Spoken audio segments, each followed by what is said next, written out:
Hey guys, welcome back to today's video. Today is Saturday, September 21st, 2024, and today we are going to be talking about Vice President Kamala Harris and her favorability rating, now rebounding to be in the net positive for the first time in over 3 years.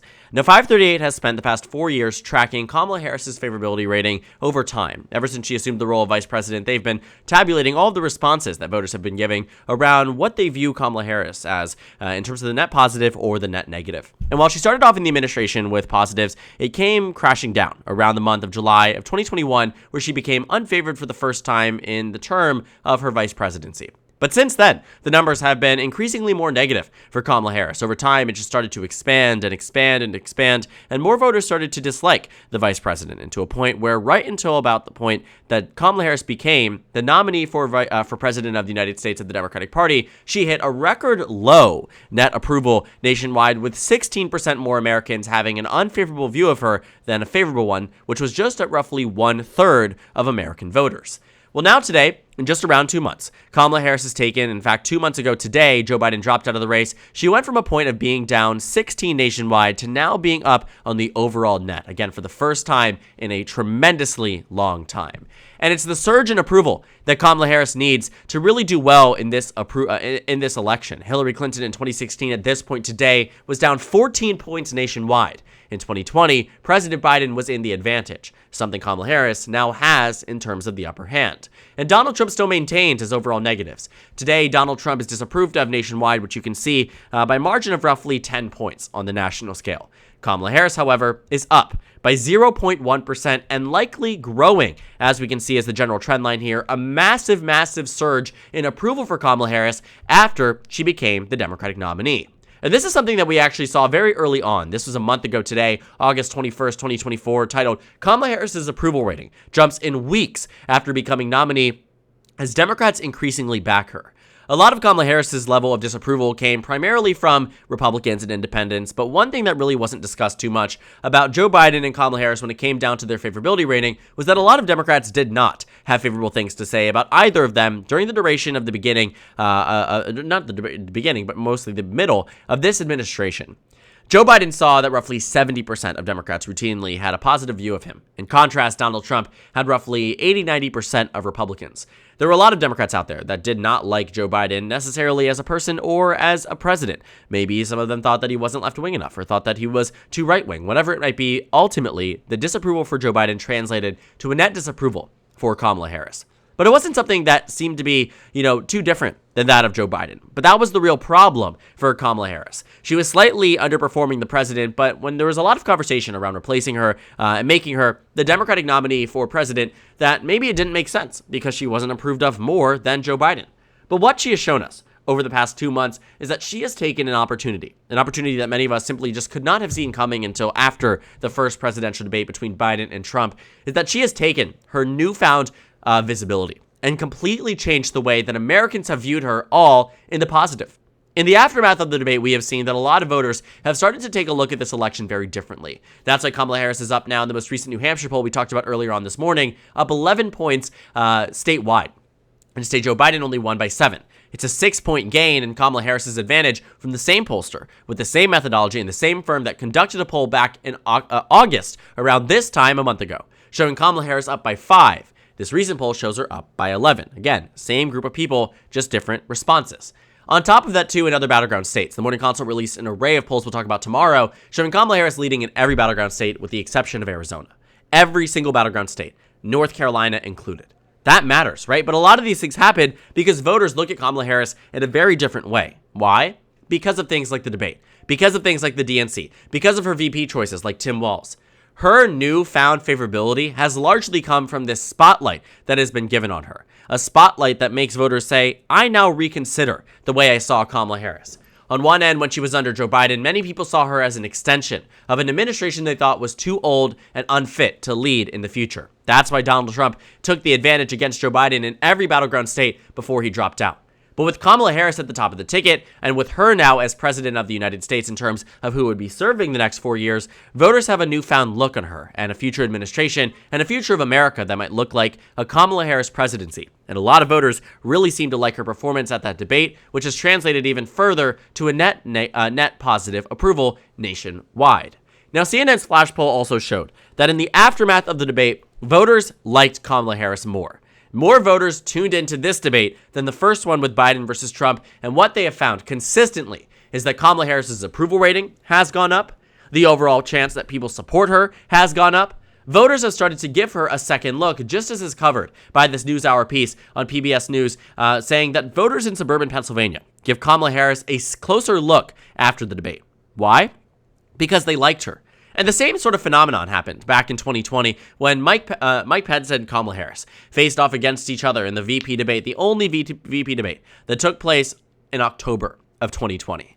It was a VP debate that was very much tuned into. People were very excited to see it. But Kamala Harris did something that typically doesn't happen when it comes down to a VP debate. And she made voters more likely to vote for the Biden-Harris ticket as a result. Now, typically, when people get on the TV and voters are tuning in, a lot of the people who are tuning in haven't made decisions yet. For the most part, sure. America has already made this decision probably 4 years ago when they made the decision between Biden and Trump for the first time. But for that remaining 10%, that is a lot of who decides to tune into these things to get more information about the candidates, who they are going to vote for, and why they are going to vote for that person. What Kamala Harris has done in this instance back in 2020 was against Mike Pence. We saw in data points. Ipsos and FiveThirtyEight partnered and found that of those who watched, Kamala Harris and Mike Pence didn't see much in terms of changing how likely people were to vote for each. In terms of how people thought each candidate was more likely to win, that changed slightly. But what did change was the way that people perceived Kamala Harris. And in terms of how they rated her performance, what did we find? That 62% of respondents said Kamala Harris had good policies. Just 44% said that of Mike Pence. 59.5% of people said Mike Pence had a good performance, but 69% said Kamala Harris had a good performance. And again, when it comes down to how people saw the two candidates, again, leading to that reason why more voters may be more inclined to vote for Biden or Harris, we find here that her approval went from being just 5 points amongst those who watched to 10 points amongst those who watched.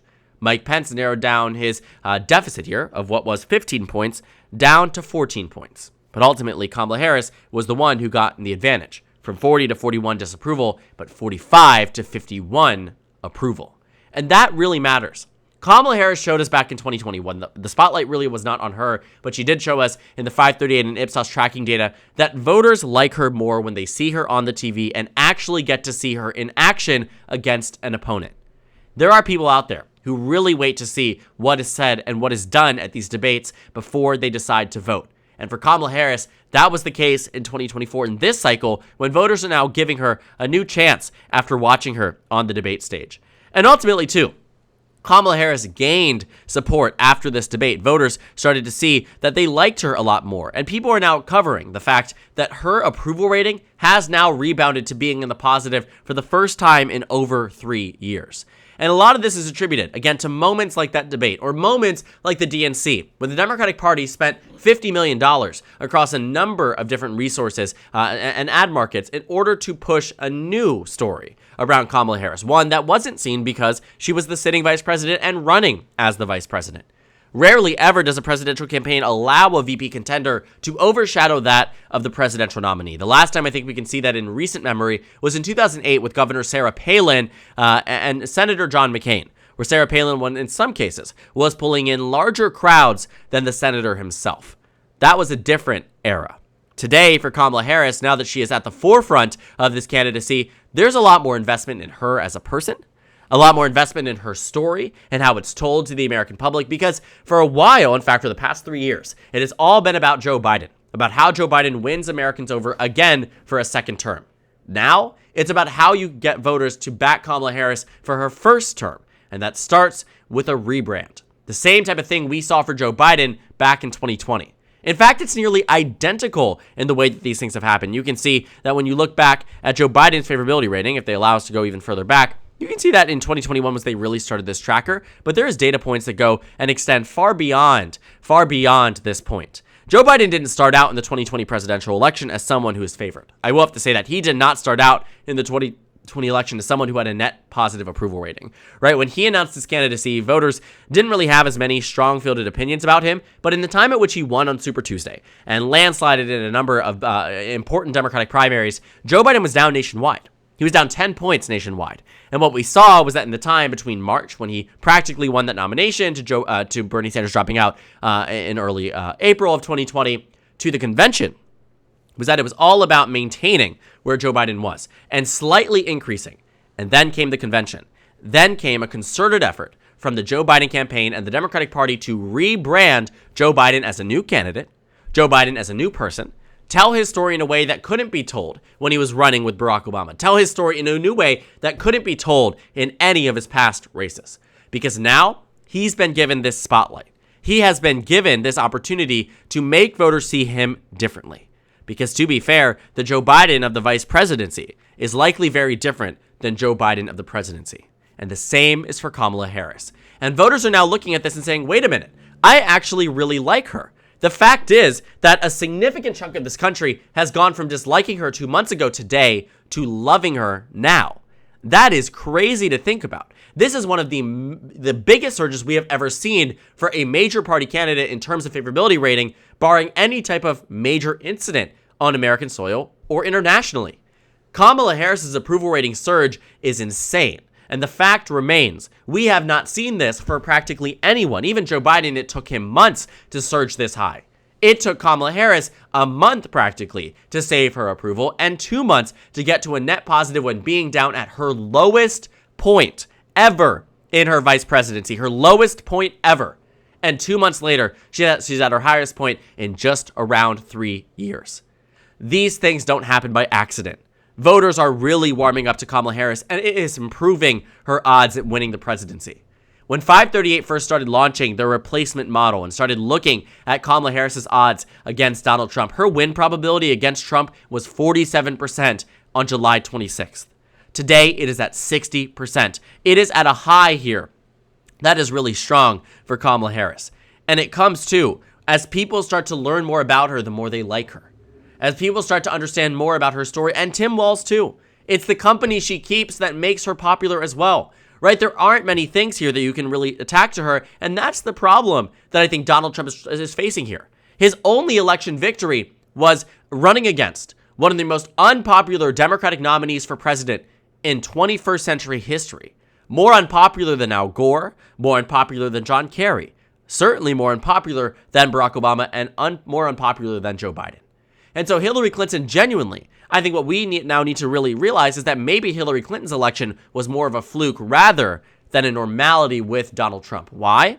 Because in 2018, most of his candidates lost. In 2020, he lost. In 2022, most of his candidates lost again. And now it looks like he's on track to lose too, because he isn't running against people that people dislike. And you can also start to see too here why approval rating really does matter. Because in terms of how people view Joe Biden, they don't love him. He's down 14.8% still after dropping out of the race. We were convinced thoroughly that there would be a surge in approval for him after he dropped out of the race, but that simply isn't the case. Voters are not warming up to Joe Biden, but they, not only warmed up, they're baking in that oven right now, saying that they are really, really warmed up and fired up to vote for Kamala Harris because now they love her. Now they adore her. And if they didn't just, if they disliked her, now they like her. If they liked her, now they loved her. That's how this thing has been going. But for Joe Biden, we really didn't see that. Ever since that convergence point around August of 2021, granted, he fell off a little bit further, September rather, after Kamala Harris. But you can see that this convergence point here went from being in the net positive for Biden to the net negative for the first time and maintained itself for, a consistent factor, right? On and on and on and on and on and on and on to today. But you can see that when Joe Biden dropped out of the race, his unfavorability rating was 19 points more unfavorable than favorable. 19 points more unfavorable than favorable. And Kamala Harris's favorability rating was lower than Joe Biden's. But he did not see a massive rebound. But when you are unfavored by 18.7, but Trump is only down 10, of course you're losing the election. But now that Kamala Harris is up, of course now she's winning the election. It's not a done deal and never will be really a done deal.